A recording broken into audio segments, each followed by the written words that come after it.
Guys next part দেখো। এখন এটা হচ্ছে আনারস ছুঁড়বে। হ্যাঁ, তো আনারসটা অনেকক্ষণ ধরে ছুঁড়বে আর ছুটছেই না। লাস্ট ছুঁড়লো, ছুঁড়ে ফেলে দিল। তারপর এখানটা সবাই ক্যাচ করলো।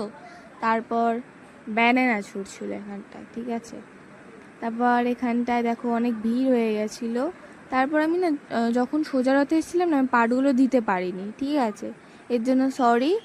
আর হচ্ছে এখানটায় বৃষ্টিও পড়ছিল অনেক। তারপর রথ টানলো সবাই মিলে, আমি রথ টানিনি, ভিড় ভাট্টা কি বাবা। তারপর হচ্ছে এখানটায় রথ পথ টেনে তারপর একটু সাইডের দিকে গেলাম, দেখো। তারপর একটু আইসক্রিম নিলাম, ঠিক আছে, আইসক্রিমটা নিলাম। তারপর এখানে কত কিউট কিউট পাখি। আর এখন বাড়ির দিকে রওনা দেওয়া হচ্ছে, ঠিক আছে। আর সামনের দিকে গেলাম, মা ওরা যাচ্ছে সবাই। লাস্ট দেখো এখানটায় টিপ নিয়েছি শ্যুটের জন্য কত কিছু, আর হচ্ছে একটা ক্লিপ নিলাম, ব্যাস। তো দেখা হচ্ছে নেক্সট ভিডিওতে।